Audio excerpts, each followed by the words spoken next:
are you? I know senior day is always very special to you, and this one in particular, because there are three guys who have been with you throughout your 5 years here at Notre Dame.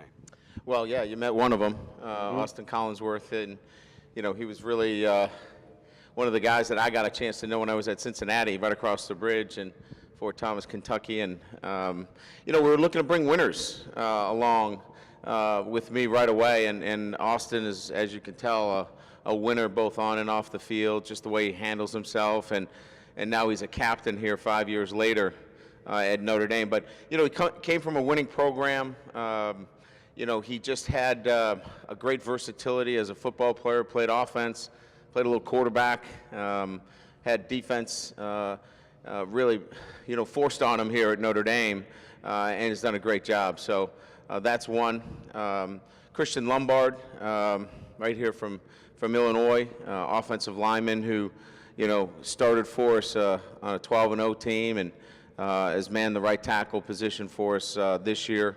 Has fought through a lot, injuries, every kind of injury he's fought through, and some major ones to, really show us that kind of, toughness necessary to play this game. And he's really solid. You've said there's young guys behind him, but you can't take him out because he rarely makes mistakes. Yeah, we've got really good players that are trying to get on the field, but he's been that right tackle for us all along.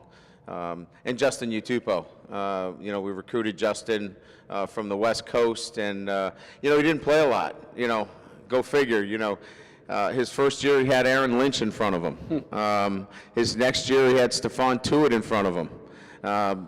So he's had some guys in front of him that have gone on to play in the NFL, but he's persevered, and as a fifth-year player, he's helping us and providing great leadership in the locker room and providing us a lot of good play for us on the field. And he was on your radio show last night, and he reiterated that he really didn't expect to play a lot this year, but he came back to take on the responsibility of being a leader in the locker room and having the older guys who set the tone in the locker room.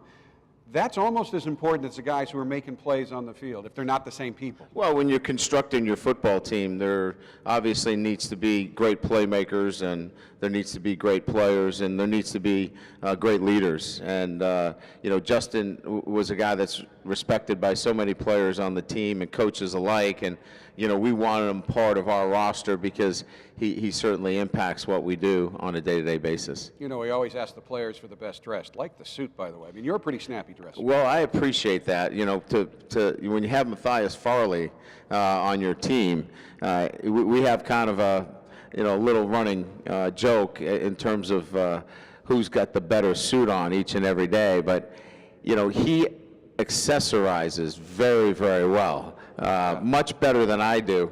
He can take just a pair of jeans and a T-shirt and turn it into look like he put on $1,000 worth of clothing. So he's pretty sharp. And why would it be a long decision by anybody to bring him back for a fifth year? What a great representative, right, of Notre Dame football as a fifth-year player. And here's another guy really who never played any defense. Matter of fact, he was a soccer player his first 2 years in high school, played 2 years of football, and was an offensive player. He was a wide receiver. We recruited him as a wide receiver and really forced defense on him. And, as you can see, he's got 4 interceptions, leads the team in interceptions, and, defense is new to him. And he's learning it every single day, but he gives us all he's got every day. And I introduced him. I don't think you were here yet.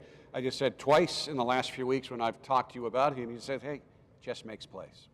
Yeah, I mean, you'd like him to be faster. You'd like him to be a better tackler. You'd like him to be stronger at the point of attack. But when the ball's in the air, Matthias Farley's around it, and he's generally making a big play for you and helping you win football games. So, he's one of those guys that sometimes doesn't get enough credit for what he does for our football team. Now, you're in a tough stretch right now. And a low last week, the loss to Northwestern. How'd the team bounce back this week? Well, we really haven't seen much other than, we changed up practice a little bit. We obviously have been turning the ball over way too much, and so there was a little bit more of attention to that. our guys are very fit when it comes to their cross-country training. So we had guys that if the ball was on the ground at all, they did some running this week. So we made sure that we paid attention to the little details. I thought we did during the week, during the year, but we made a special note that makes sure that it's unacceptable to turn the ball over 9 times in 2 weeks and still have a chance to win both games.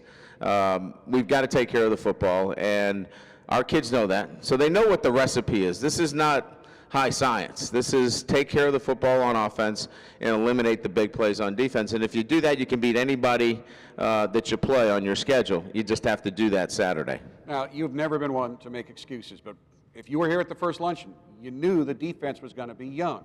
Then you lose your secondary leader in Austin Collinsworth, who's still playing in a lot of pain right now. You haven't had him much. Then you lose Joe Schmidt, who's one of the more remarkable on-field defensive quarterbacks I've ever been around. And now you've lost Sheldon Day, who was the leader of your defensive line. And that has really forced you to make a big decision this week to activate a guy who you think is going to be playing on Sundays in the future.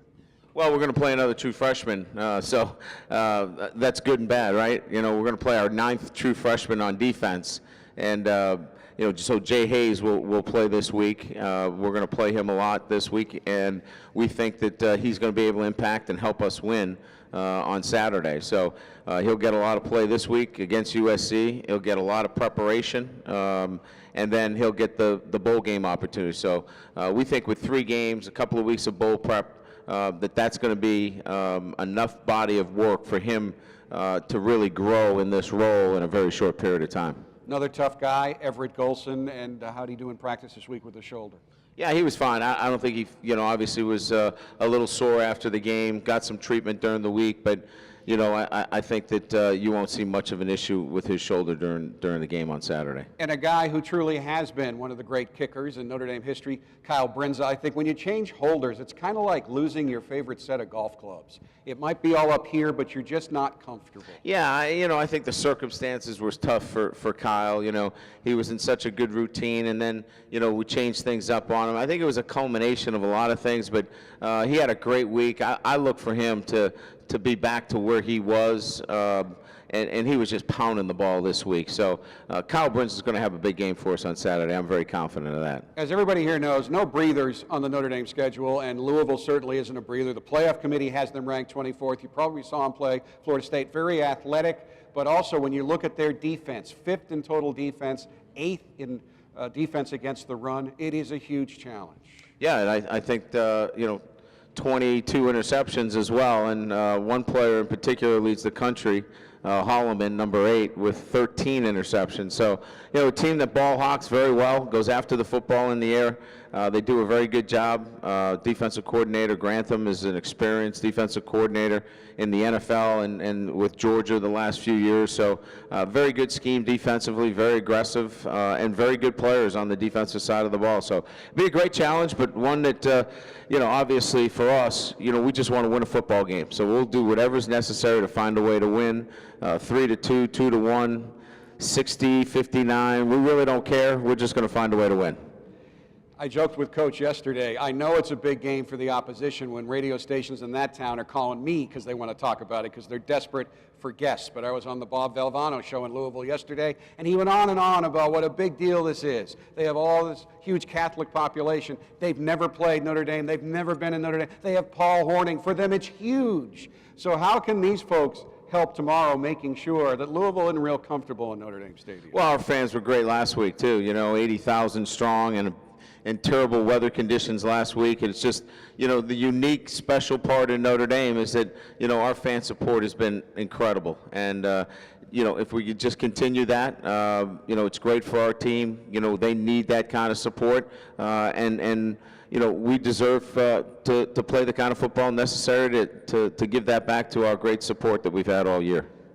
2 quick questions, but one, I can't let you go without talking about it because it was a special moment Tuesday at the end of practice because I don't think your kids knew yet, and Kyle McCarthy stepped into the huddle at the end of practice and made an emotional announcement. Yeah, as many people know, Kyle McCarthy, former captain here at Notre Dame, and played in the NFL, came back as a graduate assistant this year for me, and you know, he's battled cancer all year. Matter of fact, battled in such a manner that after his chemo treatments, he would come back to practice and didn't miss a practice all year. We're talking within hours. Within hours, he'd come back and would be out with our players because he loves Notre Dame and Notre Dame football players and wanted to give back as best he could, and had to have one, one final surgery, and so we lost him for the Arizona State game. He was on his back there after surgery, but had his final test done on Tuesday, and he announced to the team that he's cancer-free. So we're very happy for Kyle and his family, and pretty excited about having him back with us. And I was saying to you, Niles Morgan, one of our freshman linebackers, he's in kind of his own little world trying to figure out how to line up every down. And he saw Kyle on Tuesday, and he asked him, when did he get the new haircut? And so you can imagine, we got guys drinking out of a fire hose on our defense. He didn't even notice that Kyle was going through chemo for the last 4 months. Although part of me likes that he's that focused on trying to get it right. Yeah, exactly. No distractions. A lot of times you talk about keys to the game, but being around your program, you have a theme for the week, and you reinforce that theme right as you send the team out onto the field to play the game. What's the theme? Well, for us, we know what our issues are, so, we address them during the week. For us, it's effort and attitude, and if we give great effort and we've got a great attitude, don't even look at the scoreboard. Just give great effort, have a great attitude on Saturday, and good things will happen to this team. Coach, thank you so much. Good luck. Thank you. Thank you for being here. Thanks, Brian.